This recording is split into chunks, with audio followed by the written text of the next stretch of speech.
The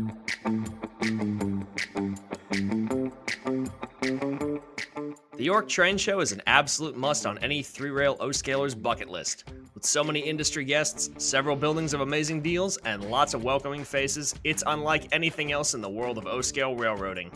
We had the pleasure of joining our industry friend Jay from Third Rail for their big return to York. What surprising revelations and industry firsts were revealed? Find out all this and more. Get your ticket from the station, grab a seat, and make sure you don't miss the train. Board!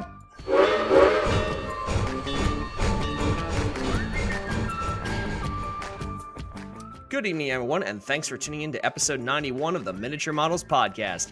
I'm one of your hosts, John Schwartz, and with me as always are my fellow co-hosts, Matt Z, Sid, and Johnny. How are we tonight, guys? We're doing pretty good. I'm excited for tonight's show. I mean, granted, I wasn't at York, but I'm definitely interested to hear all your guys' stories and thoughts and everything else. I'm excited for tonight. It's been an insane couple weeks, and it's only going to get crazier next week as well, so I'm very excited.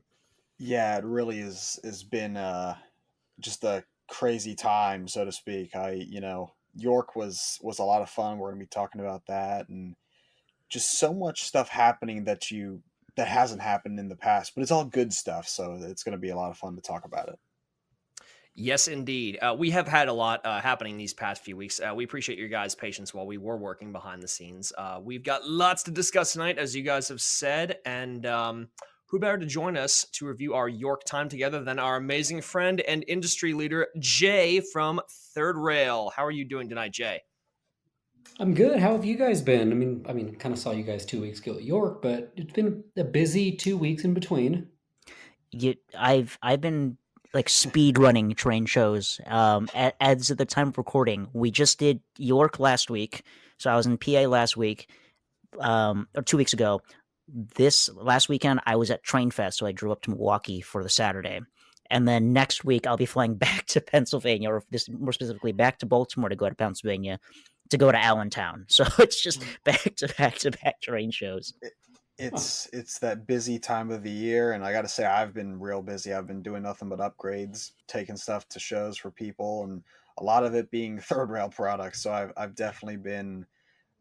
It's that time of year, and this is going to be my first time going to Allentown, so it's going to be very interesting. It's kind of this back-to-back just craziness going on. It's a lot of fun, but it's a lot to take in. Yeah, oh my God, yeah. Johnny was saying and Sid too. It's been back-to-back train stuff. I feel like I just left York, and now since we're doing Allentown, so oh my God, I can't believe you were doing Train Fest too, Johnny. My God, it's been nuts, and Jay with everything after York and everything. My God.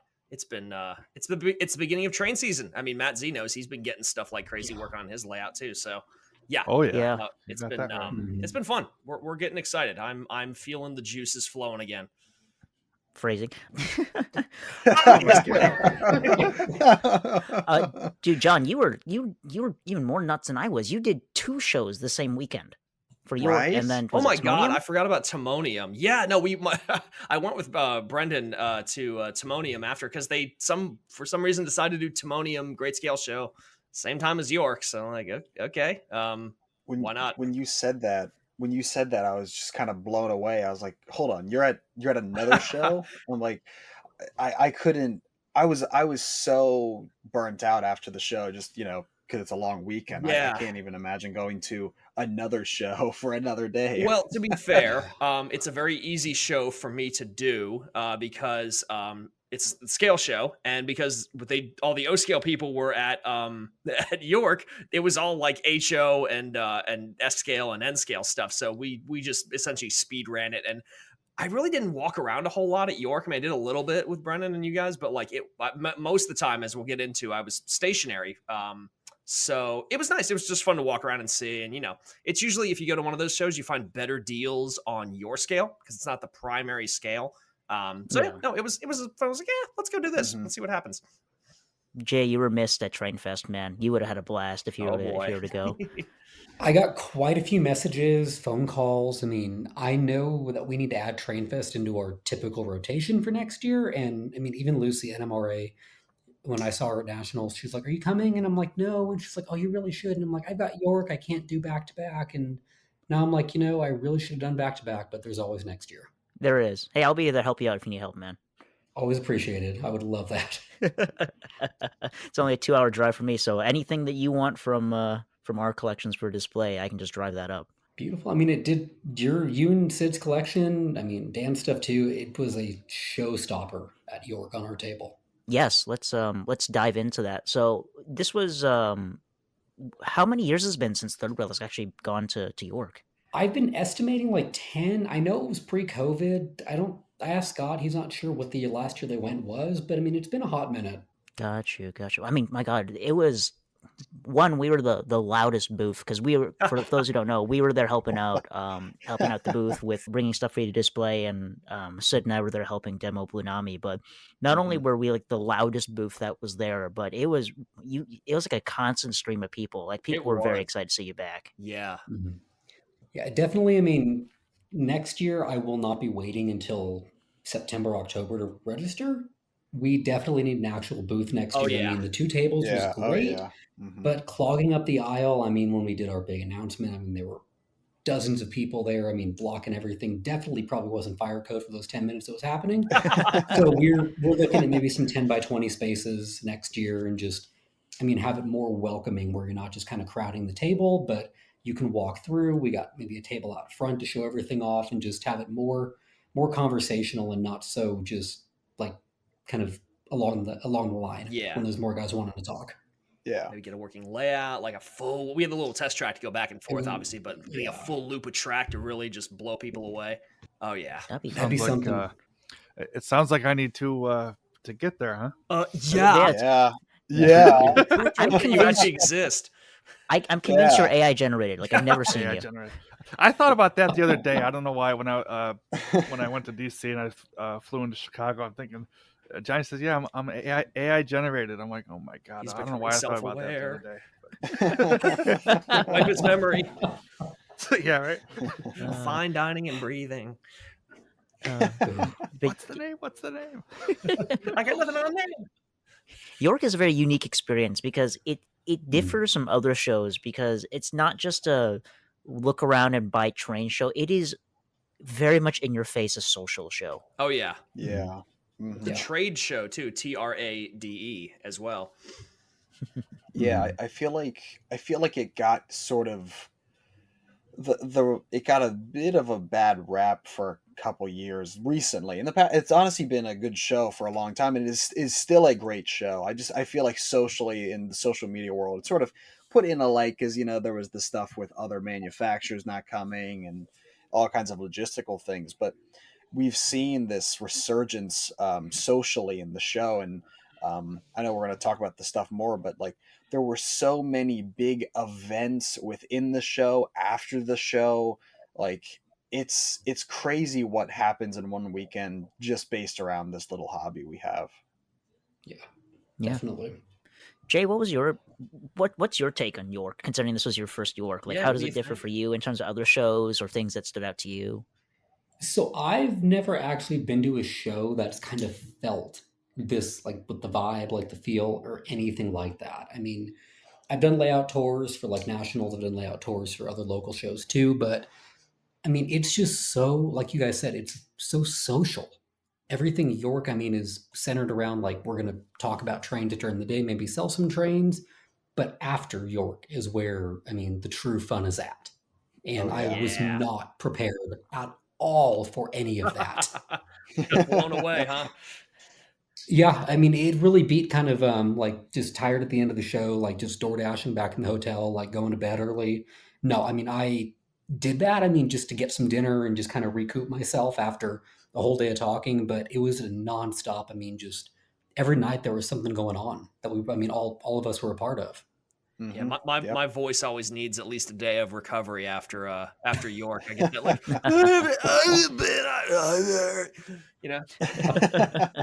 yeah, it's a trip, man. Oh my gosh, and the amount of foot traffic the booth got was crazy. Like Jay, you can remind me if I'm misremembering this, but like Thursday, we barely, at least for myself, I barely sat. Like I maybe had like a grand total of like through the entire show, standing there with you. Maybe sat like collectively like 60 seconds, if that, because just people would show up every few seconds just to stay, and they were all so positive too. Yeah, it was a wave of positivity. so many longtime customers I met for the first time. So it was a lot of kind of introductions. But I mean, yeah, it was truly a nonstop stream of, I mean, customers, of people just interested in our product, people that truly had no idea we even existed. I mean, it was just, it was a lot of fun. I mean, yeah, my voice was exhausted by the end of Thursday. I mean, I wore cowboy boots. It was a terrible idea. Never doing that again for York. But it was, I mean, yeah, it was nonstop. I mean, Thursday, Friday, Saturday was a bit quiet, but I mean, I don't think I know that I could not have done it without, I mean, John, Sid, Johnny, I mean, without you guys there, like it would, and Dan too. I always forget about Dan, but he's Canadian. And Travis. Got a shout out to the VIA and Travis, yeah. yes. But I mean, yeah, Travis with the cart, I mean, getting me in, I mean, you guys made the show, I mean, so much easier than shows I've done in the past. Oh, no worries, man. It was great. Yeah. I love doing it.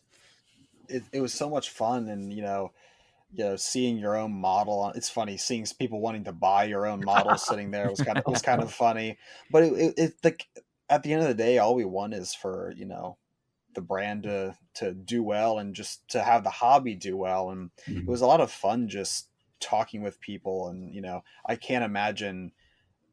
Like I wasn't at the booth for the majority of the time, but when I was there, it was always packed. So I can't even imagine what you and John were doing most of the day, because there was just that constant flow of people, lots of questions, probably the same questions over and over, which is to be expected, but it's impressive, and it was a lot of fun. I'll say this: I think I've been going to York the longest out of all of us since 2016. And I gotta say, usually Friday's the big day. Friday's the day everybody's there. Thursday's kind of a weird day to take off. Saturday's always kind of quiet. It's the day of deals and just packing up and stuff. That was the most insane Thursday I have ever seen out of York. Yes. I have never missed a single York, even through COVID. Yes. When they as soon as they started back up, I was there, and I've never seen a Thursday that busy. Everybody was so positive. It was such a trip to see. And I just felt good because, like I said, I hadn't really done I've never really been stationary and watched York happen around you. And I was there for most of Thursday. Friday I was walking around a little bit more. But Thursday I was just there. And to see everybody just going by and just seeing the flow of people and how big of an impact. I mean, everybody was stopping. Even if they weren't interested, everybody was at least stopping and looking for a moment. But most people would stop and actually, look at stuff. What is that? Where did this come from? I mean, we had some serious head turners at that booth. And the fact that we switched stuff around too was really good too. It was never one thing. There was always something to come back to and see. Tony, very graciously, big friend of the podcast. Tony graciously lent us a lot of his models, which were amazing. I see why people freak out over Amtrak and stuff now. My God, those are nice. But yeah, no, it was really, really something to see. And I felt so good after this York, like I hadn't felt before. I've also not done my salesman stuff in a while with trains, so it felt good to be doing that again from my old hobby shop days. I kicked some of the rust off and everything, so it felt great. I'm so thankful that you wanted us to help you out, Jay. Seriously, it felt like such a pleasure. Yeah, I mean, you guys. I mean, I trust you guys so much. I mean, you're my counsel. I mean, like I said, we're gonna have some chairs next year at our booth with the council on them. I mean, I greatly appreciate how much you've welcomed me into your community. I mean, over the past, I mean, what are we going on now? It's November, so the past 7 months, John and Sid, with since the March meet. Yeah. But I mean, truly, I mean, honest to God, I told Amanda, and I was like, I could not have done it without these guys. I really could not have. You're a 3-railer now, man. You're one of us. Yeah. We can touch on that later. That's its own can of worms. But yeah, no, we really appreciate that, and I appreciate you putting up with me yapping next to you for quite literally the entire show. But the reception was so great, and like John said, everyone stopped by. Not only was it just such a large member of our community, huge member, huge turnout of Zach's community, getting to see Zach in person again, and everyone from their group, the other industry Club. Friends. Yeah. Yes, I mean, other manufacturers stopped by. It was really nice seeing them stop by. The trains folks stopped by. The guys from Classic Toy Trains came by. Gunrunner John stopped by. So many big industry names, and they all came over and they were just wishing you congratulations, which was great to see. It was such a welcoming kind of like welcome back. I mean, well, from my first time to New York, but a welcome back for Sunset. I mean, talking with Bradley at MTH, talking with Ross at Atlas. I mean, yeah, Scott Griggs over at trains.com, and the Classic Toy Trains guys bringing over a boxcar that they signed for me. I mean, it was such a welcoming environment that I truly never would have expected that. I mean, getting onto Yeah. that plane in Denver, like for the weekend, like I was ready to go, like I didn't know what to expect, but I mean, it was awesome. Yeah, there was I know so many stories from over the years from York and brands and business people. Lots of stuff Mhm. has happened at York over the years. And I was, funny enough, the one time I was sitting down at the booth was around when I think Bradley and Ross were around the booth. And just, it was kind of this like, this is one of those moments kind of thing where I'm like, we have manufacturers talking to each other. It's stuff you like sort of don't expect anymore based on, history. But I think there's a lot of change coming. It's a lot of good change, and it's cool to see this like resurgence in a way of like, I don't know, like goodness, but it's just stuff's happening. It's not just this weird like enemy versus enemy kind of thing. I don't know.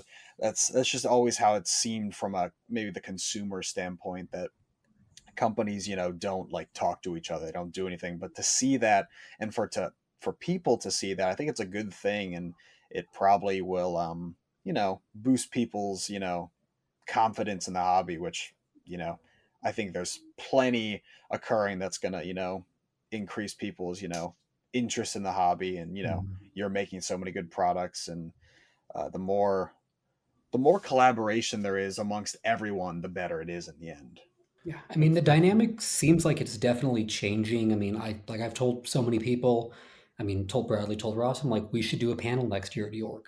I mean, Yeah. manufacturer panel, if Lionel wants to come, by all means, let's just sit down and have a good chat about what's going on in the industry, everything that we're seeing. But like you said, with collaboration, I mean, like I told Bradley, I was like, you guys are doing really good wood side passenger cars. I'm going to tell people, like, hey, if you're getting our mollies, get some new Strasbourg cars if you need them. Go over to MTH. Yeah. There's nothing taboo, nothing weird about saying that. I feel totally comfortable saying that. Oh yeah, I mean The it's cross pollination. It's Yep. you guys are selling together. You're saying, hey, look, you need an excuse to buy our product. Get these guys cars. This will be a reason to run stuff with it. I mean it's the hobby the way it is now, and like you said, both you guys, it's evolving. It's becoming something where it did feel really nice and positive. That was another reason that it felt such like a good York, was because everybody was very Mhm. happy. Like I said, Bradley and Ross, everybody, they were very just, it was just nice to see change. And just, you know, I got to say too, I mean, a lot of the industry guys who came were on the younger side as well. I mean, it was a lot Yeah. of younger people, and it was Mhm. really good to see. So I'm all here for it. I think it can only be good for everybody to talk and everybody to understand. Because like I said, you coordinate stuff. It's, oh, hey, we're going to be running this soon. Hey, launch that next after this. So we don't compete with that. Everybody gets Mhm. kind of their piece of the pie, and is just helping. We all build each other up. United we stand, It's together we like fall. I feel it's like like HO scale. I mean, I feel that's the biggest takeaway that I have from being in HO is, I mean, I'll run a set of Rapido PAs behind my coach yard, whatever SP baggage with Challenger imports, passenger cars, maybe some Walthers thrown in there, maybe a BLI articulated daylight coach. I mean, it's the synergy that the modelers create that, I mean, I don't feel like manufacturers don't really, they don't get a good grasp of because they're not the ones that are, I mean, they're not doing it typically. Yeah. I think you're looking at to you guys' point that you just said. You look at, like, in our case, and maybe this is the one I hear a lot of, is a accurate Blue Comet. Nobody's done correct Mhm. cars. Engines Mhm. have been done, all over the place. Yeah. MTH, Lino, but cars, you got your Atlas 60 footers that I believe are correct or close to it, and then you got MTH's cookie cutter, they're heavyweights. But if you could have this to where, like, okay, you got a third rail set of passenger cars, let's just say, you pair that with your Lionel or MTH engine, and away you go. That'd be great to see. Maybe just a food for thought, but that was an example. But That's just the whole literally the thing. idea. Yeah. Yeah. Oh Yeah. yeah, I mean, the whole you thing would be nailed it. great. That's the idea. It doesn't do any good if you go to the potluck and everybody brings the same entree. Everyone's gonna Yeah. bring their own different entree. Everyone's bringing their own side dish, and you can mix and match. And regardless of whatever everyone brings, it's all different. If everyone has a different plate at the end, and they get to enjoy what they want. Sure, absolutely. Yeah. But yeah, it was fantastic. Just so much growth I think is coming to the industry. I say this quite often, but I think we're ready for we're going to see a new renaissance in the hobby, and I think if other folks in the industry take notice that positive change is coming, and I know people are like, oh, you're just saying this to be positive, blah blah blah. Like, no, genuinely, it is the vibe that you get from that show. You would walk from this York, you walked away more confident than ever in this industry. And there are so many Exactly. industry firsts, or so many, so much great collaboration that people are going to be excited to see coming forward. Yeah. I talked to all the manufacturers that were there, or as much as I could, and obviously was at the third rail booth, but then talked to the others, and I had talked to everyone before, but there was just this sense of just like everything was good. There was no tension, there was no um skepticism. There was also answers to just about every question. For the longest time we could never get an answer to a question, but the fact that we now can tells me that things are happening. The right people are in charge, or the ones managing things, and so it's good. It's just all around good, and that I think that's really was my favorite part about this show, the social aspect, the fact that I could go buy trains, but then at the same time talk to people, and there was just this all around good feeling from everybody. Looking to expand your collection? Check out Trains.com. Trains is your go-to place for new and used model railroad products. They have everything ranging from engines, rolling stock, parts, track, and scenery. If you need it, they probably have it. With new discounts being added daily, you'll be sure to find something you like. Plus, Trains offers a newsletter which keeps you up to date on new items, discounts, and upcoming promotions. We've been using Trains for years, and we highly recommend their stellar service. What's really cool is you can also collect points by buying Trains and using them on future purchases. With their awesome rewards program, you can earn points on every purchase that you can use for future discounts. Dedicated modelers can also join their private car membership to get exclusive access to new listings, earn 5 points per dollar spent, and unlock great benefits like no questions asked returns. Trains not only sells trains, but also buys them too. If you've got a large collection or are interested in downsizing and making some cash, you can head on over to sellmytrains.com. It doesn't get easier than that. You can find them using our affiliate link, www.trains.com/MMOP, or if you want to use our one-time promo code MMOP, you can get $10 off a single purchase on the Trains.com website. So check out Trains.com and start expanding your collection today.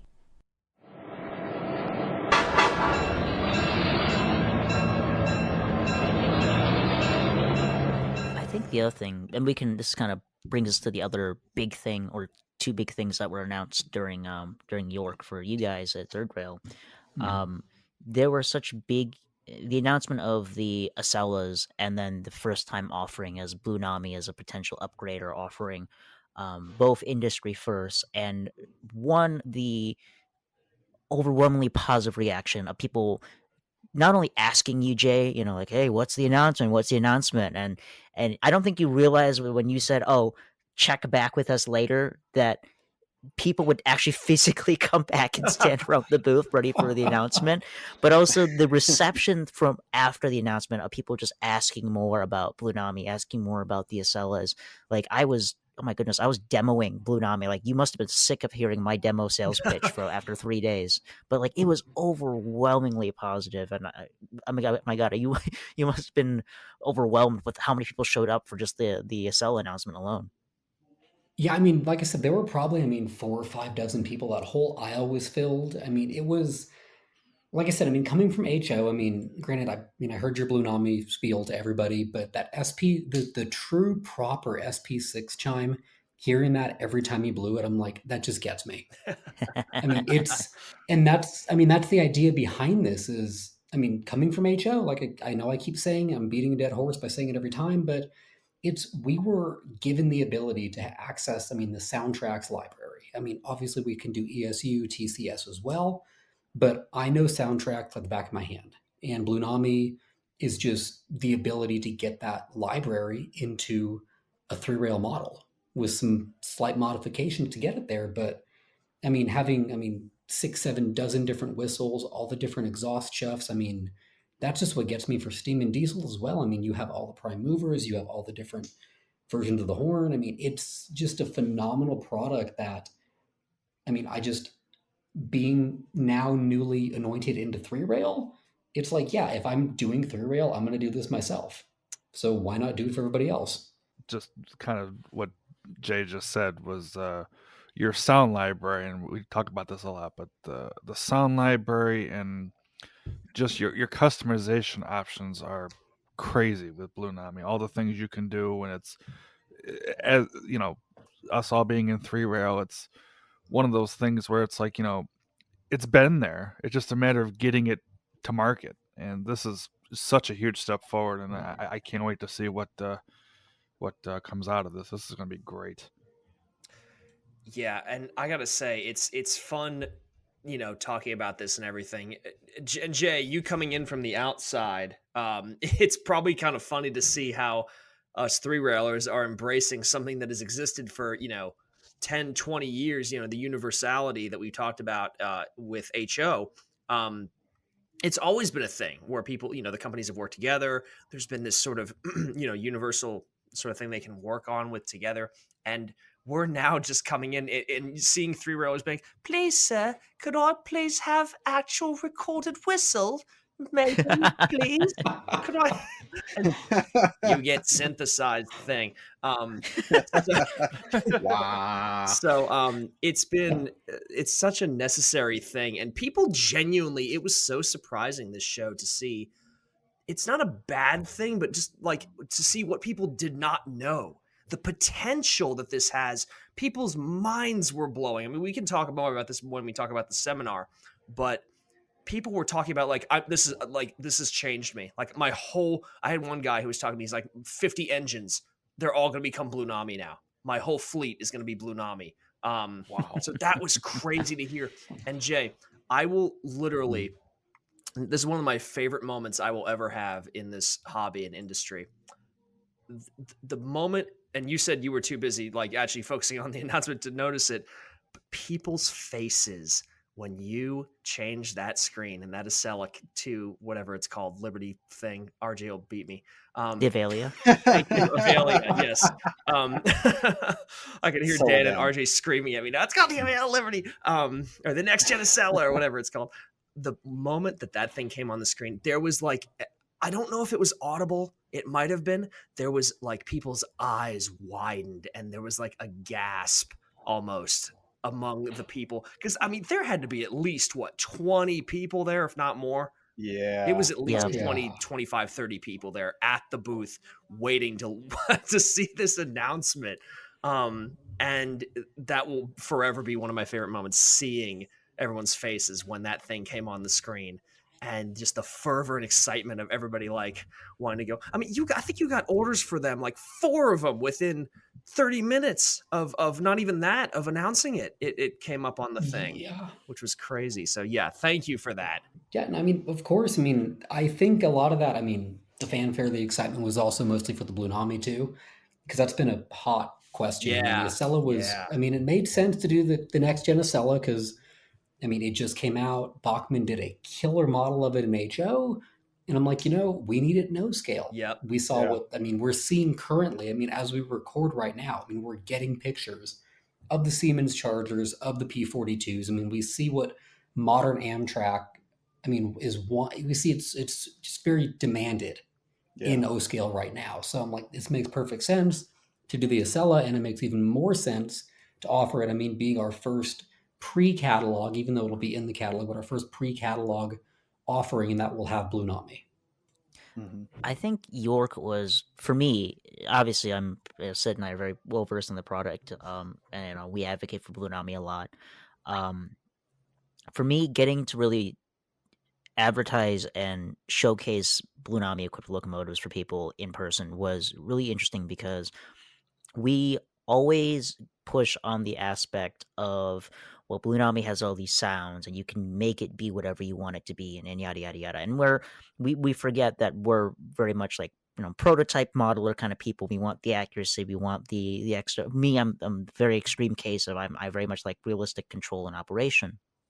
But the thing that I actually changed tactics about halfway through the show, when I was demoing the product, because I went from, there was a gentleman who I've met for the last couple of years since 2021, I believe. Is Joe from Philly, um, listener of the podcast, great friend of the show. It's not a real York if I don't see him at least once. And he stopped us in the parking lot after Thursday, and it was myself, John, and Dan. And he goes, "Well, guys, what's this Blunami stuff? Why should I care about this?"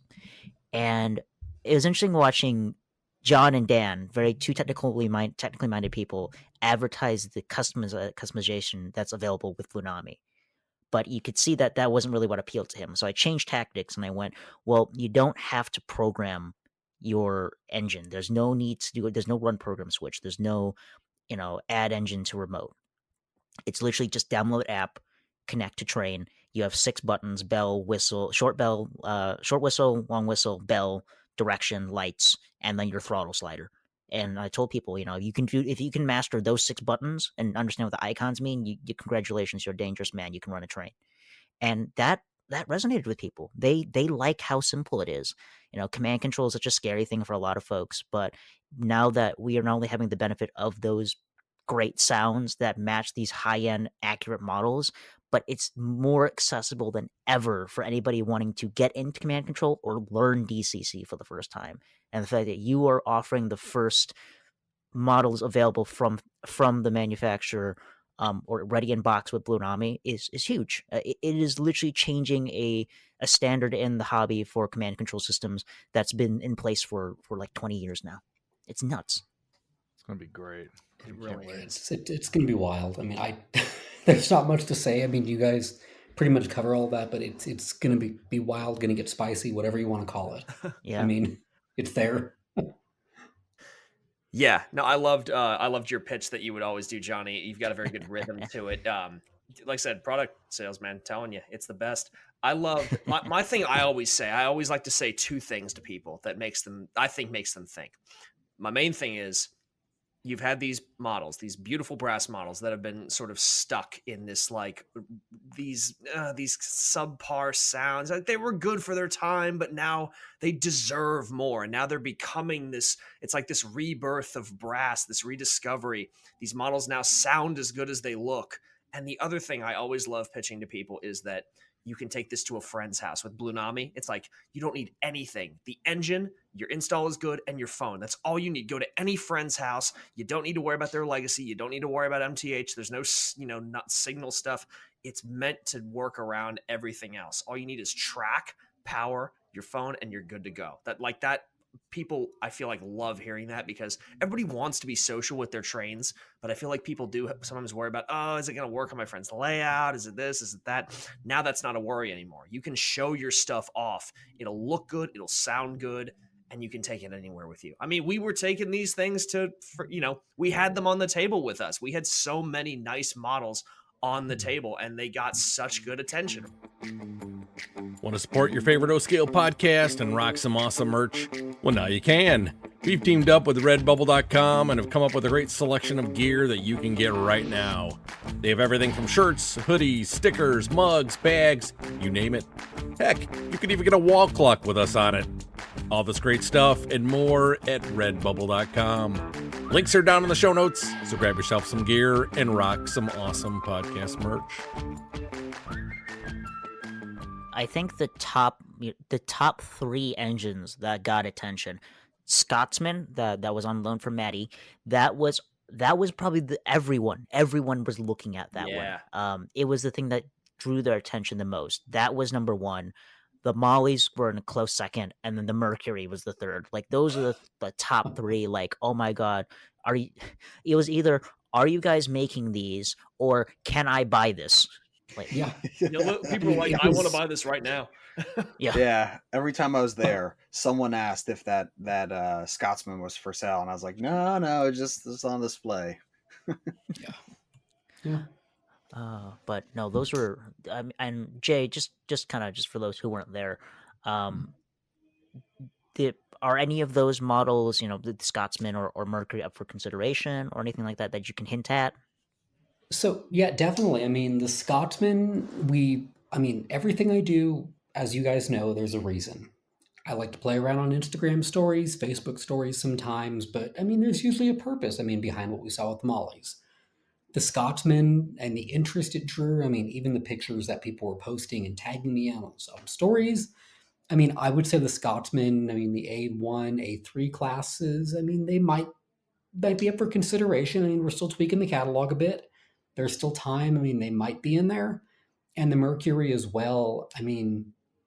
We all know we did that guy in diecast. We did those in 03, so 22 years ago. I can tell you the cars for sure are up for discussion. I look at those as being a very just affordable kind of an entry level set, which is what I look at as one of our almost legacy sets, as was Sunset since they were in brass originally. If we do those in Golden Gate Depot, we'd probably be around the $2,000 mark for a full 5-car set. But for the catalog, we got to wait a bit. And I know I've been getting a lot of questions, especially with the Molly on the table too, as well. Are we going to do Blue Nami in the catalog, in the Molly, all of that? And I can confidently say that the new catalog, everything that is new that will be announced in the catalog will have the option for Blue Nami. And the Mollies, I will have an answer by the end of the year. We're just looking at the production schedule to see if we can get everything done that we need to get done for the Mollies as well as the GP30s. But those would be the first 2 O-scale models potentially that will feature OEM Blue Nami from us. That's huge. I like That's gonna be awesome. the after we saw you do the Blue Nami announcement, all the people who swung by asking about Blue Nami, like my goodness, it was. I was pretty busy with people coming back asking questions of what it was capable of, how to do upgrades, or how to even just utilize the product itself.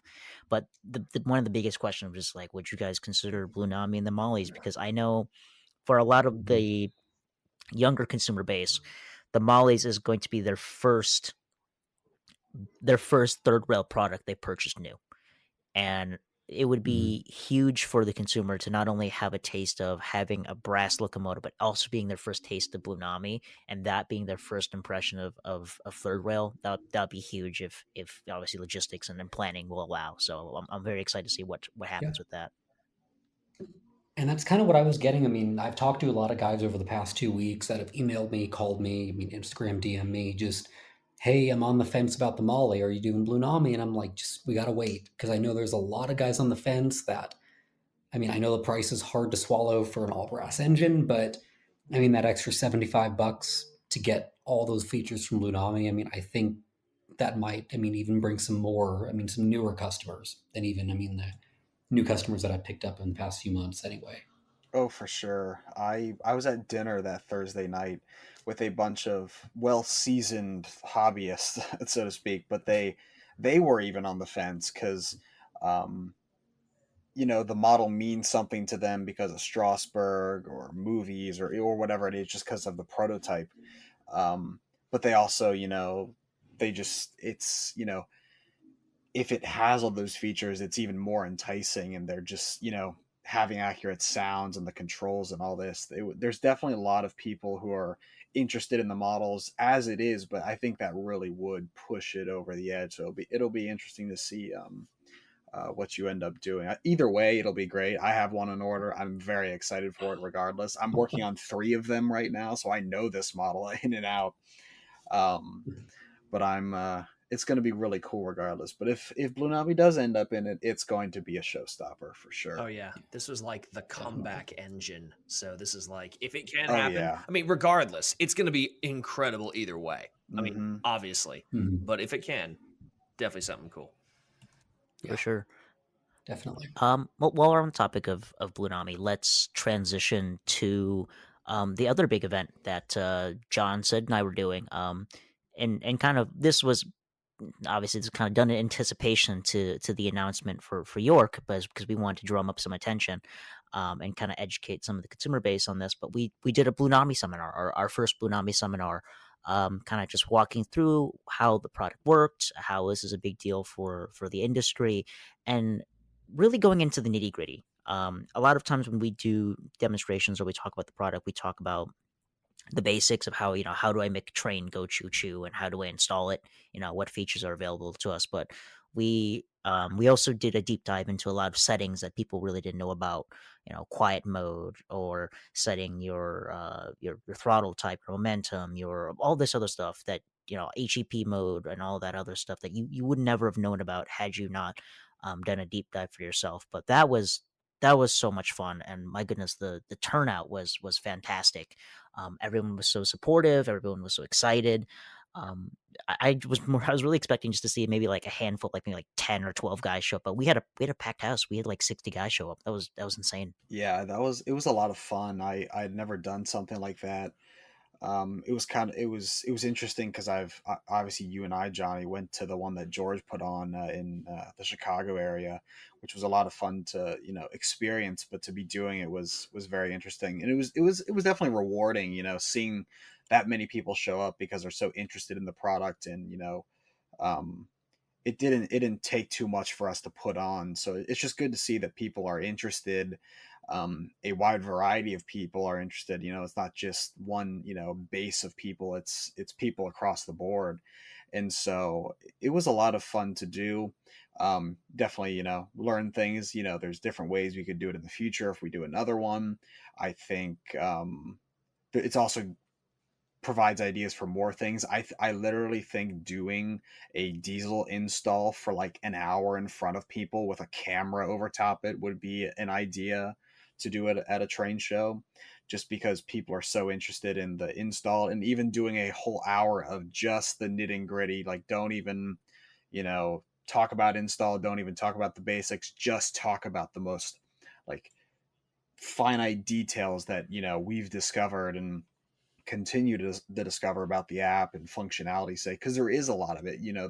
There's this entire spectrum of, I just want my train to run, to my train is nearly the real thing in the way it operates. And so it was a lot of fun, and just I was honestly, I wasn't expecting 60 people, I gotta be honest.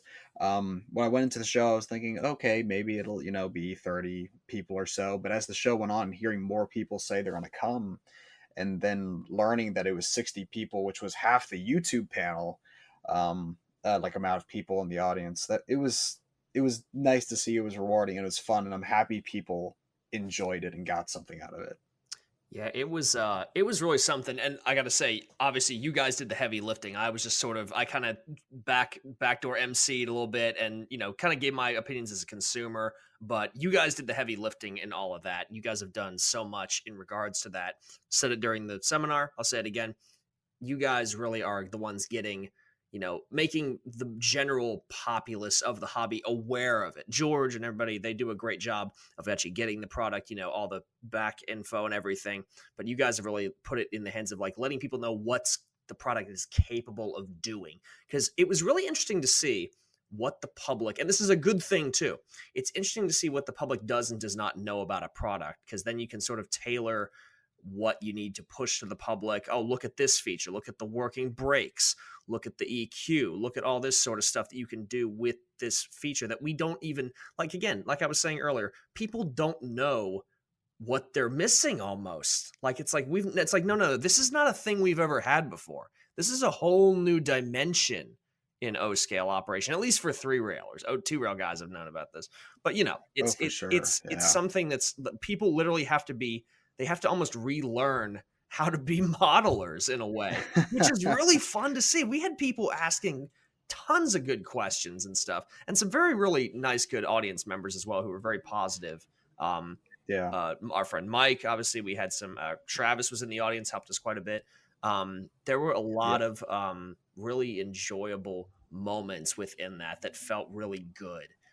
Just letting people know about what Blue Nami was. And like I said, you guys were extremely eloquent and wonderful with how you showed everything. And we definitely learned some stuff for future ones as well to make it even better for the next time. But for first go around, like you said, I couldn't believe how many people were talking about going to it. I was like, oh my God, this is going to be a big deal. And I'm very glad that it was. You guys deserve it. Oh, we appreciate that. Yeah, no, it was really nice. Everyone was very interested, and it's one of those things where, George does a fantastic job. I will always direct people to his videos first and foremost if they want to learn a feature very quickly and understand, from the master himself, But in the case of where we have to do an introductory portion of it's not just learn DCC for the first time. It's learn DCC in the weird constraints of 3-rail, and that Blue Nami allows us to circumvent with. And just being able to present that in a way that was engaging and easy to understand from a layman's perspective. Sid is very much a technical person, an engineer brain, so he can get you all the technical information you need. I'm very much into the product support, consumer side of things and how to present that. And it was just fantastic to be able to not only have people get hands-on with the product afterwards and get to try the engines or have their questions answered, but to be able to swing by the Third Rail booth and get a demo as well, because it not only built up hype for Blue Nami, but it built up hype for Third Rail. And it was just it was a great, I'm just glad we were to get that seminar done during this show, because I think a lot of its success also goes with the Blue Nami announcement that was done with the Cellas and with Jay. But yeah, that was fantastic. I'm very much looking forward to it. I do feel slightly bad for Travis. Travis is fantastic in terms of being able to moderate from the back and asking questions that we didn't think of. But poor Travis. Anytime anybody was wanting to do Blue Nami on something that wasn't from Third Rail or was too intimidated to do it themselves, Travis gave us his business card, and we had that at the booth. So I think I sent him too many customers. I think he's got to put a pause on his back. Travis. We're throwing Travis definitely has a big customer base now. He deserves it. He was talking with all of us. He does deserve it. He does this. That's his thing. He's got it down to a science, and it helps when you specialize in one thing and don't branch out into other stuff, and you can just get it done. And he does really good work. He was talking with all of us the other day. He's a bit. I guess overwhelmed. It's kind of funny. The market almost can't handle it at the moment. Obviously there's we've learned that there, soundtracks, everything's made here. They're producing stuff, I guess there's some distribution stuff occurring or whatever on their end, but tons of the boards are sold out right now. So it's honestly a good thing. If they're sold out, that means they're selling. And so it's kind of funny. That was his biggest concern, is he's got all these upgrades to do, but he doesn't have any boards. But that was a lot. The whole event was a lot of fun to do, and I was happy Travis was there. Honestly, there's definitely a lot of things Travis can and did contribute, and he's a great person to talk to about Blue Jay, Nami. you and I got to bring more business cards, or bring business cards next year. Yeah. Honestly, I could not believe I forgot those at home. But I'm glad, like I said, like Sid said, Travis had his out. His spreadsheet is ridiculously large right now with the amount of people that came by the booth and grabbed his card, and they're like, "Oh, is this you?" I'm like, "No, this is Travis. He can upgrade anything. Just reach out to him." And it seems like people have. Yeah. Oh yeah, for sure. I didn't expect to. This is my first time bringing business cards for myself. I grabbed what I thought was going to be a reasonable stack of cards to give out, because I'm like, I don't know who wants to hear from me, But I ran out of cards the first day. I really need to bring the entire box next time. I did not make that mistake for Train Fest. I brought them up for Train Fest. Oh yeah. But yeah, no, it was really great seeing everyone's reactions. And for anyone who missed the seminar, I know Sid and I were saying that we were thinking about streaming it. We thought it was more practical just to record the stream. So Clay, who is on our Discord for the podcast, he has graciously, he and his buddy graciously recorded the entire seminar for us. So keep an eye out on his channel, for our channels, but Southern Eagle Lines on YouTube. You'll see the full seminar hopefully come out in the next couple of weeks for those who missed it. Looking for something different? Need a gift for a fellow rail fan? Well, folks, look no further.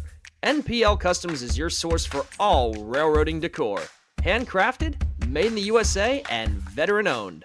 Their products made for rail fans by rail fans. I personally have a set of coasters from them that I absolutely love. Find them on Etsy at NPL Customs and use code MMPodcast at checkout to save 10%. NPL Customs, quality since 2017.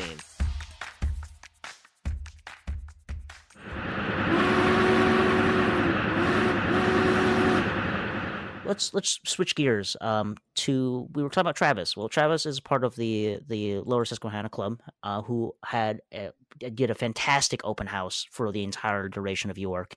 And honestly, it was like when York was over, you just went there, and my God, it was such a happening place. Like Jay, Jay, we couldn't catch you for more than like a few seconds that night. You were so busy. It was like, hi, Jay. Just ships passing in the night. Hey, Jay. There he is. Hi. It was such a great place. Lower Susquehanna was, it was a crazy good time. And such a good time where even after the show was over on Saturday, went to Travis, hung out for a bit, hung out with him and Zach from Jokers, and then we went over there. And next thing I know, I look at my watch and I'm like, good Lord, it's 8:30. We got here at 5. Like, I need to go to bed. I got a flight in the morning. But it was, the hospitality, those guys just, welcoming all of us in and, showing off the third rail models. Tossing that Amtrak dome on the track too. It was just such a welcoming and fun, place to be in. That's partially another one of the reasons that's feeding into why I'm looking at three rail. I was about to say, as we can touch later. Oh yeah. Yeah. No. Or yeah, we'll touch on that. But yeah, no, it's great. Oh, sorry. Go ahead, John. Go ahead, Johnny. No, you're good. Go ahead. I was gonna say it's just such a cool venue too. Minus the creepy steam calliope music we heard on the way. Oh my over. God, that was so weird. That was so weird. But yeah, the parade. It's a cool place too, just to be. It's very established. The neat old church. Did you go upstairs and see the HO scale layout, Jay? I did. It was very impressive. I did not expect to go up there, and when I heard like, oh yeah, let's go upstairs, I'm like, oh, I figured there was something, I don't know, just go trains up there, but not an entire layout in the second floor of this church. That was the entire second floor. Yeah, it's extremely neat, and just like I said, everybody, it's such a comfortable place to have a lot of people, and yet it doesn't feel like this is too much. This is like overly crowded. You can hang out comfortably. People in the Sid, of course, immediately went inside the layout because he loves being in the center of the layout. It's my home. Must have pop up. Just Johnny, we walked in. It's like, of course, Sid's immediately in there. It's like he was outside and then just right there in the into the middle of the layout. But yeah, no, you were like in demand, Jay. I loved it. You were talking with everybody. Yeah, it was. I've told so many people, it was truly a whirlwind experience that I couldn't walk. Got a drink, I couldn't walk 3 feet. With somebody like, let's chat. I'm like, okay, I'd love to chat. And trying to find you guys. And I'm like, I got there thinking like, I got no friends.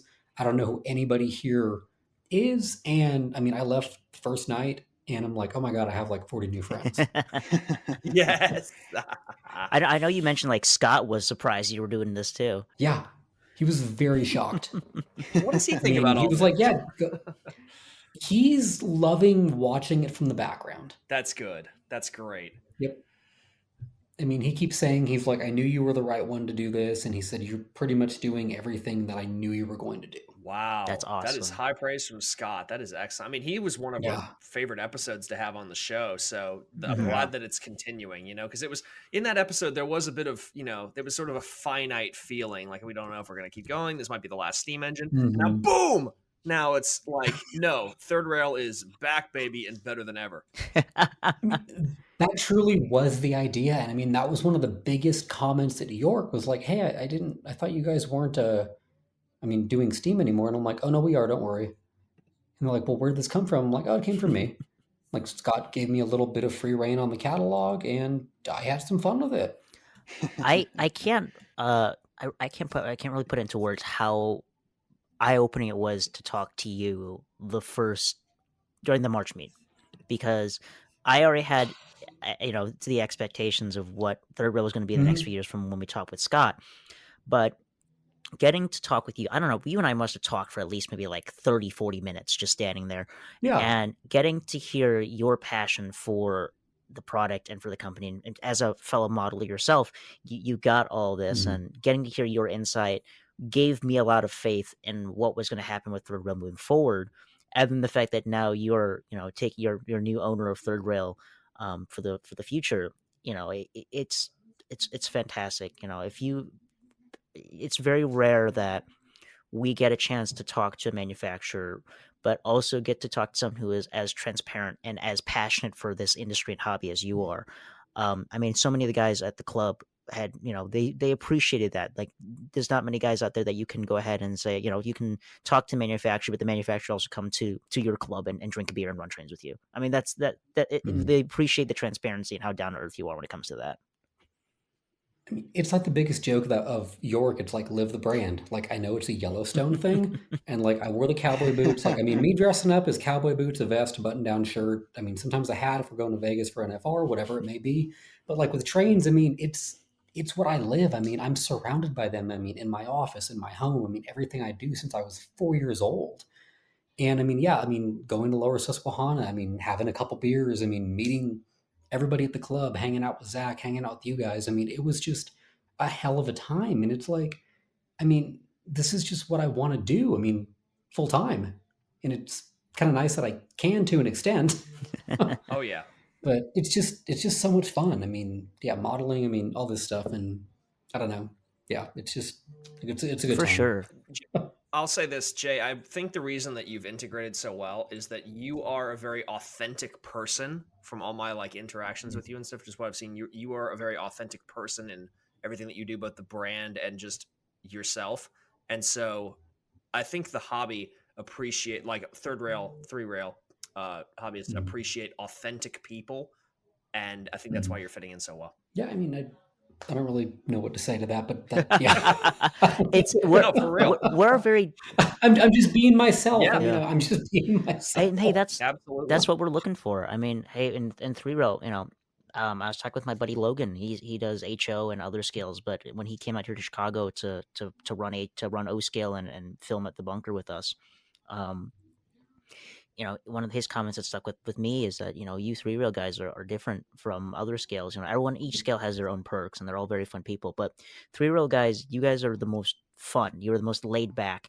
We're, John, you said we're second to G scalers. They're really laid back, but for us. Oh yeah. No one touches G scalers in terms of they're like the most California uber chill, run whatever, that no one touches G scalers, but in terms of like modelers, yeah, no, we are like second behind them. We can be as prototypical as we want, we can tout, this is the most accurate whatever, the rivets are in the right place if you want to go that far. But the middle rail, the third rail keeps us humble. It keeps us humble. It reminds us that this is supposed to be for fun. This is for enjoyable. It does keep us humble. I mean, you can be like, well, the blah, blah, blah isn't right and yada, yada, yada. Like, okay, well, you have a middle rail. It's like, yeah, okay, fair. It keeps us humble. It lets us have fun. It's a social scare. That's what we do. That's quite the way to put it. I've never thought about it like that, but I mean, I'll be damned. That is a good way to put it. It reminds us that you shouldn't let your de-stressor be your stressor. It's that great reminder, like, okay, yeah, we have all this cool stuff, but at the end of the day, there's no wrong way to enjoy the hobby. This is meant to be for your enjoyment, for your relaxation, and to make you feel good, and that's what this is about. So it was really great to have you be able to experience it with us, and my God, the fun didn't even end at the Lower Susquehanna Club. For goodness sake, you came with us to Chris Montagna's, and that was its own fun experience. I was with you for, I think, the entire night for that one. Yeah, that was another kind of surprising experience. And it really turned me on to the idea of, oh my God, this is in a basement. And this is such a functional, O-scale layout. Like, I was shocked at, how well it ran, how the people flowed, and how it didn't kind of impose on the basement itself. But it was still big enough, where you could do plenty of things on it at the same time. He's done a really good job of integrating that into his basement, where like it feels like it's not intrusive. It feels like, it literally feels like it's part of the house, the way he has it, but it's still huge. And you can literally like walk all the way. Like you can literally be in one part of the basement for one night and then just mosey on through everybody, just migrate down. And I would always find you were back behind the tunnels and stuff, just talking away. I loved it. He had a cool collection. We had to check it out. Yeah. There was some cool stuff in there that I didn't even know existed in O scale. Some stuff I had to take selfies with because I'm like, damn, that's pretty cool. Let's Just get a picture with this guy. Montagna's a great guy to talk to just because because of his work and everything too. He reviews so much stuff, so he's got a very good like balance on a lot of the stuff that's made, and a lot of good like general insight across pretty much everything made. So he's a good guy to like talk to about that sort of stuff. Oh god, you were networking left, right, and center. Like everyone wanted to chat with you. It was, but again, everyone was so positive, and I think it was like every other conversation you had was like someone's like, "So Jay, have you considered making X before?" Or oh yeah, these Potomacs, these Potomacs are going to be the death of me. the Potomacs, yes. I got two messages today about them. I wonder what guy keeps asking you about Potomacs. Who is that guy? I think he's asking his friends because I'm definitely getting different submissions from different email addresses. We're having Dan create bots that just spam you with Potomac requests. At least it's not via. Exactly. Oh my god! I like how you almost broke him with some of the via suggestions. Like, we can put that on that. He was like, "No, don't." He's just. I mean, I met him for the first time over the weekend, but I mean, he's a hell of a guy. Just have fun with. Oh yeah, Dan's great. Just mess with. He is wonderful. Dan's amazing. It's so much fun. I met Dan last October actually at Chris's place. I'd made the mistake of flying into a particular city that's nearby, and going through the trauma that included. That was a fun York. That was a fun York. I'm going to fly from Baltimore from now on. I'll let the guys who listen to the show and talk to me often will know what city I'm referring to, but if you enjoy it, you enjoy it. But no, getting to talk to Dan that evening was fantastic. Before then I just knew he was the Got Via Rail guy, so it was nice to get to know him. But I love Dan. He's a pillar of our community and a member of the council as well. But it was great to see everyone chatting together, having fun. I traumatized you with a certain paint scheme colors that for SP. we love our faded, naturally faded tangerine. Yeah, I mean it could have happened. I mean, I've looked at the SP books and I'm like, that daylight orange does fade to a very balmy pale tangerine. I mean, when you're getting like to the late 40s, and they haven't been repainted since. I mean. I don't know, 45. So, I mean, they got 4 or 5 years of just sun on them. I mean, it could have happened, but I mean, that's what you say. I mean, we all have fun exactly. with this. I mean, heck, was it like, if you think of it logically, using my SP foamer brain for a second, I mean, those probably wouldn't have been repainted at all during the war year. So it's very much a case where it probably would have faded throughout the entirety of the war. So, well, that's the thing is, I mean, they wouldn't have painted them since, I mean, starting in 45 when they re-lettered everything to SP. I mean, after that, it was kind of just fair game until they ran to diesels. Yeah. But, oh my god, well, that was such fun to just show you, like, Jay, what do you think of this interpretation of daylight? What up, the other one that's... Well, I think one of the things you guys should do is, what is that one movie that has the daylight very famously in it? Not Tough Guys. It's the other one. Come and See the Paradise, I think, where it's just, we know what GS looks like in World War II is just daylight, but like dirty, just excessive dirt. It's okay. So I'll have to send you some clips later, Jay. So I feel bad because I read, there's a book that was done on the GSs. And the guy who was the author of that book was the technical advisor for that particular movie when they loaned 4449 for that scene. Okay. And he said, hey, I think they did manage to get some like coach, like heavyweights or Harrimans to throw behind it for this scene because it's supposed to be post-war SP. Or no, it was supposed to be during. No, I think it was during the war, but it was supposed to be. Yeah, it's during the war. It's during the war, so it was definitely supposed to be like a wartime GS4. So he's like, well, prototypically there'd be no skirts and it would be all black. And either the foundation or the movie company didn't want to do that. So they're like, let's just weather the heck out of this engine and just keep the skirts off. We'll leave 4449 in daylight, but take off the skirts. So it's the only time you see 4449 running with no skirts, but full daylight scheme, just weathered to So the Wow. end of the year, I'll have to send that to you in a second. But oh my god, it looks ridiculous. Yeah, I would love to It's see so that. Oh yeah, bad. That's weird. I'm looking at photos of it again. It is even crazier than I remember. Wow. It is. It Wow, is that is so. dirty. It is. It is. Oh my god, it's horrid. Hold up. Let me. But Yeah. what? I want to get this on just so you Send can. this to Jay. Yeah, I want live reaction. Yeah, I to want. this now. Jay. I'll DM this to you, dude. Look at this. Get the one photo, hopefully, that I'm looking at too, because wow. Oh wow, There it that's is. weird. Right? That almost looks like some custom paint jobs I've seen of like PF, like the early United ones. I mean, like way back in the day. Damn. Yeah, that's wild. It's something. And then they put like an SP6 chime on there that it was too Ooh. high pressure for the engine's too high pressure for the 6 chime, so it's voice cracking and shrieking. Mm-hmm. Oh my god. Oh, that's But funny. yeah, no. I mean, hey, I tease people like, oh, you don't overweather your engines, but I guess in this case it's prototypical, so I can't really say anything. I mean, hell, pop off the skirts and just, go at it with a There you rattle can. go. I don't know. I'm not recommending it, but I mean, you can. But it was fun getting to see if anybody wants to see Jay's reactions to some of the models that he was shown. I think certain videos out there may have those moments. Somebody sent me, I think secondhand. Yeah, Overland Datafied. sent me the video. Yeah. Datafied. There we go. And I was like, oh my god, you have this on video. Wow. Okay. Like my face.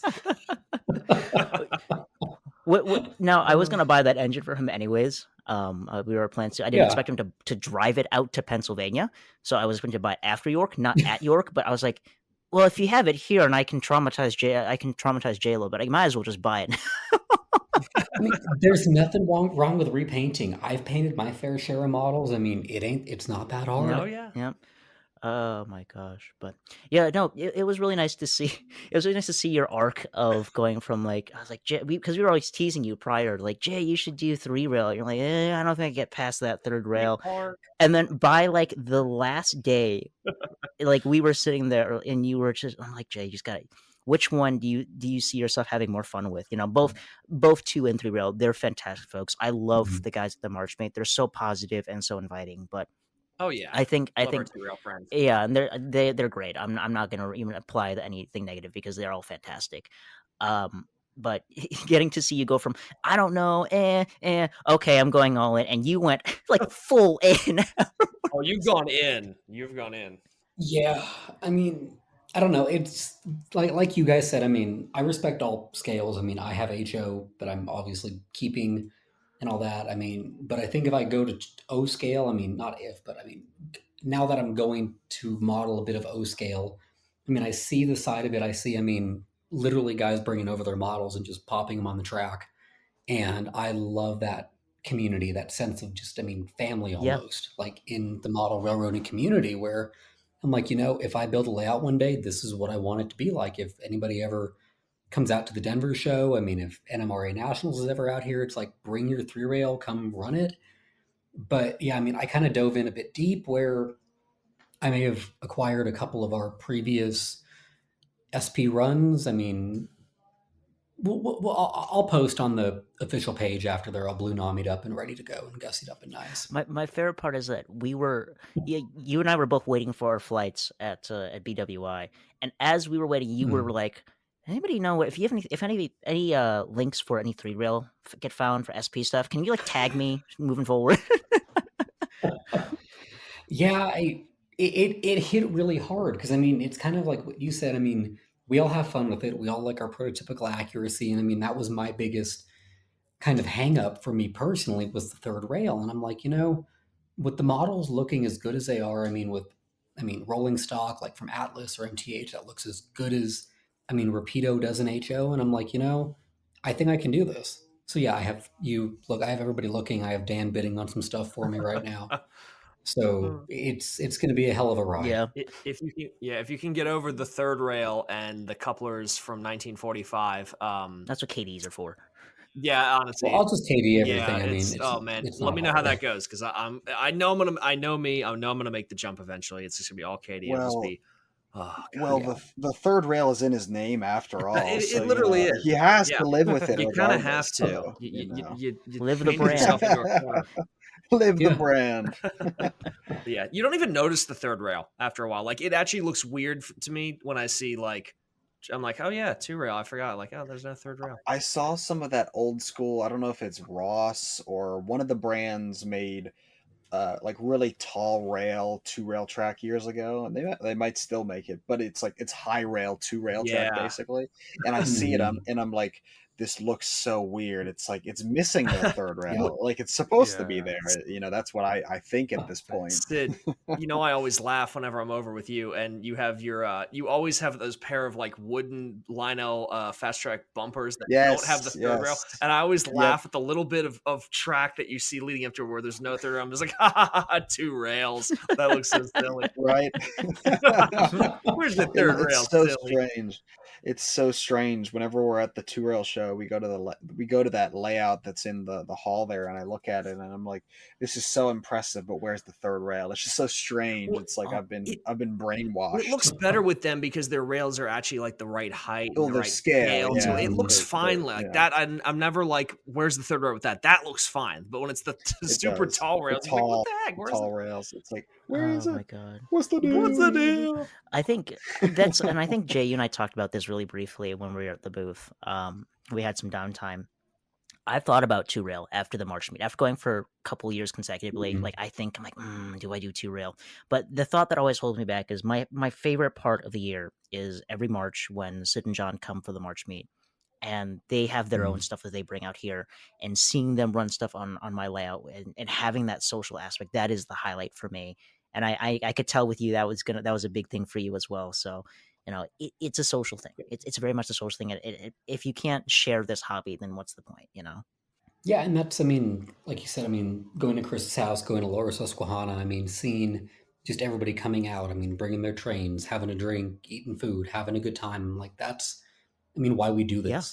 We don't do it just to hoard it and hide it in our basement. We do it to have friends. We do it, I mean, to make community, to have fun with it, to share what we've done. Yeah. And I just feel like, I mean, the 3-rail guys, I mean, granted, all scales are figuring it out, but the 3-rail guys, I mean, they're the ones that stole my heart away 2 weeks ago because that was, I mean, obviously the center of the show. It's we're a dangerous lot, but we're a very welcoming lot. Yes, we are. Oh my gosh. Yeah, it was very much a fun show, and oh my god, if when March comes around and you're out here again for the March 2-rail show, if you're interested in doing a get together or want somewhere to host a meetup for folks you want to talk to outside of the show, I'm pretty sure Rafe and I could figure something out at the bunker, which we need to talk about because so many Yeah, people all were that- asking about the bunker during the show. Yeah, for real. I'll come out probably a day earlier or so. Rafe actually messaged me while we were recording this and asking about some passenger cars that I may have put on the Snapchat or the Instagram story. So yeah, I mean, I'm definitely down to, I mean, hang out with you guys and figure out, am I taking Amtrak out? Am I flying out? Am I going to do reverse way? Because I'd love to take Amtrak out of Denver to Chicago, but it's a little unpredictable at times. So maybe I take it on the There way you go. home. My God, one of our buddies, Ricky from Texas, he Texas Eagle on the Discord. He Mhm. took Amtrak from Texas to Chicago with a Lionel GS1 in his suitcase with half of the Texas Eagle, Golden Gate Texas Eagle, and engines. He brought that all the way Wow. through Amtrak, then walked it from Union Station to Ogilvy, got on Metra with it, then came out to where I was. Like, how did you bring all of this? Like, That is dedication. I did not know That he is did that. wild. like bringing that on Amtrak is one thing. Walking it from Yeah. Union Station downtown Chicago to Ogilvy and then onto Metra on those gallery cars is nuts. That's a Ricky thing. I could see him Yeah. doing that, honestly, knowing him. And he brought that GS1 just to spite me.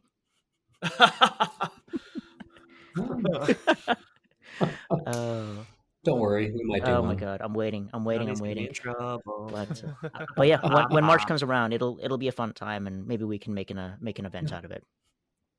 Definitely, definitely. Enjoying this week's topic? You can join in on the conversation too on our community Discord server. We have a lot of different discussion channels, ranging from showing off your collection, discussing the latest and greatest in the industry, a buy and sell forum, and even a voice channel you can hop on call and talk trains with us late into the night. We're a little over 300 strong and we'll love to have you join us too.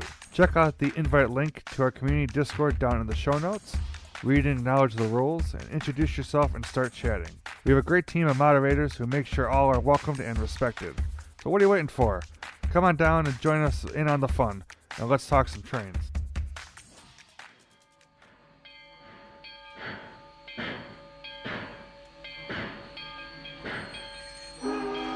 Kind of just wrapping things up, and kind of so we aren't keeping you here for longer than we already have. My God, we kept you so long for the pre-show. If we didn't start the show, my God, we'd still be going. It was a good hour. It was a good hour. It was fun Stuff though. The hell, though, it that was you guys fun. don't get to hear. You should not hear. Well, part of that is there anything else that obviously you had made an announcement? If you want to touch on that announcement briefly regarding us and Zach's community for future catalogs, and is there any information you want to tease for the catalogs moving forward? Yeah, definitely. So if you guys didn't catch it at York, or I think on Zach's stream last week, the next catalog, the winter catalog, will be exclusively reviewed. Kind of the first look will be done with Miniature Models Podcast and Joker's Trains. We'll pre-record it. It's going to be a full, robust review of everything, and it'll drop the day that we do, like, kind of announce the catalog. Things I want to touch on. I mean, it's gonna be. I honestly think it's more exciting than the last catalog we did. Seeing that, we're kind of going full bore now, and we're starting to dabble in some places that we haven't ever. So we will see what that brings, what that sounds like. I mean, what it looks like on your layout. But I can tell you, everything in that catalog, as crazy as some things may be, they will be 100% prototypically accurate. That's going to be awesome. Just from the little teasers that we know, obviously, as you mentioned, we assist you behind the scenes with certain aspects.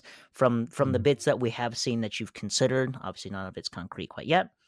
But oh my God, my wallet's ruined, man. Like I say this every time. It almost feels like it's personal sometimes.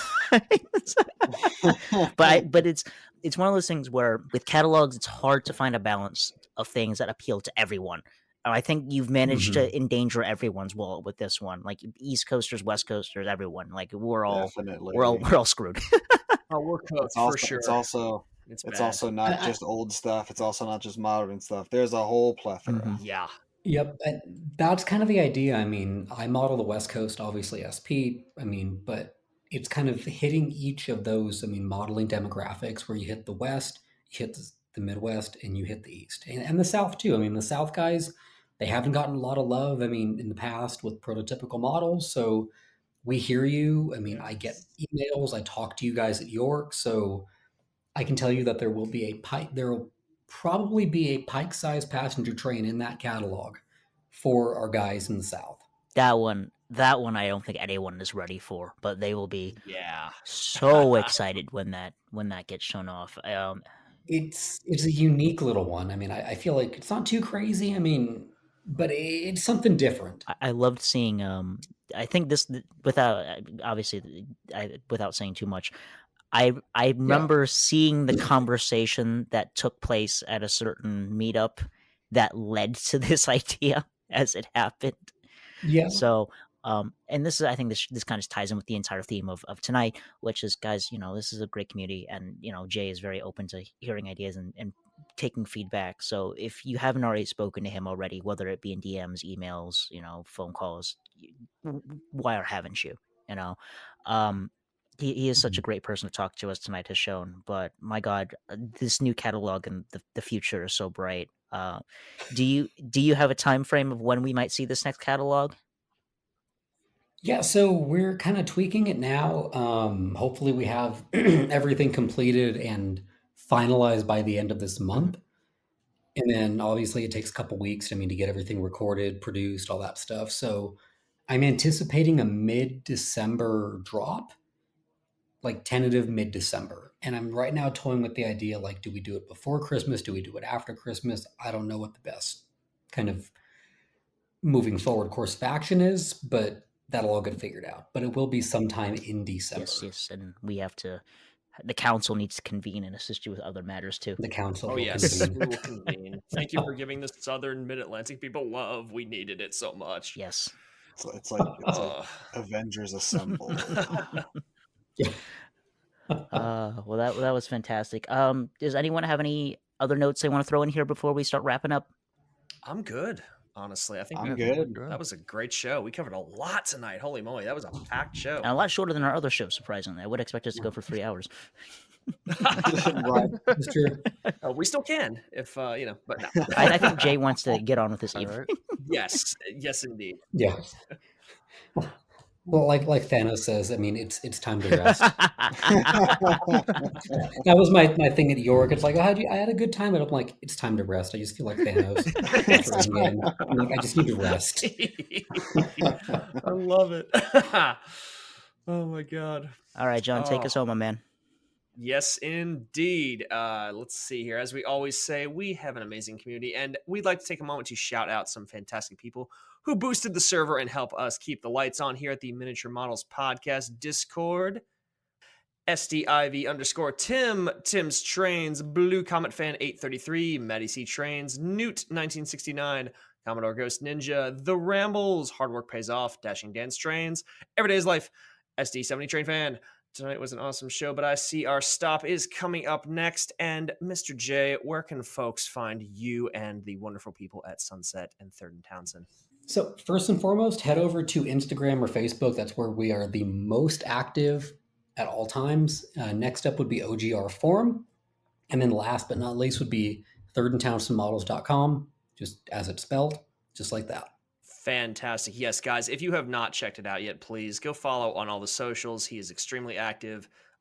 Listening, a well-built website. If you guys have suggestions, just like we said, come talk to him. He's an approachable guy. He's got a great website and good social media.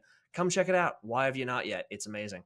If you'd like to get more of us hosts off the air, Mr. Johnny, where can folks find you, sir? You can find me on YouTube at Audamus. That's AUDAMUS. You can also find me at Audamus_trains on Instagram and Facebook by the same name, where I'm a lot more active, and I've been collaborating with Jay in a lot of projects there. So if you want to see some of the stuff that we've collabed on, check that out. Last but not least, you can find me on the Miniature Models Podcast Community Discord server, where I'm reading and responding to all of your posts and making a fool of myself and the text chat. So come on down, it's lots of fun. Absolutely. Matt Z, where can folks find you? You can find me on YouTube and Facebook under Matt-Trainlover9943. Instagram is Matts.hobbies, and as always on the Miniature Models Podcast Discord server. That is fantastic. Sid, where can folks find you, sir? You can find me on YouTube as Sid's Trains, Instagram as Sydney's Trains, and on the MMP Discord server as Sid's Trains. Join our community on Discord where you can share your experiences, ask questions, and stay up to date on the hobby. Absolutely, that's what it's all about. And last but not least, you can find me on YouTube as RetroMikado, Instagram as RetroMikado96, and just like my fellow hosts, on the MMP Discord server under RetroMikado. If you haven't joined yet, why have you not? I love talking in there with all you guys. It's a blast. Don't forget to leave us a review on your favorite podcast app. Check us out on Instagram at Miniature Models Podcast for exclusive content you cannot get anywhere else. And be sure to always use our affiliate link whenever you purchase from trains.com. We really appreciate you all. As we always say, it's the listeners who inspire us to keep the show going, and we make this show for all of you. And with that being said, everybody, guys, have a wonderful night. Wishing you green boards and dry rails. Good night, everyone. Good night, everybody. Good night.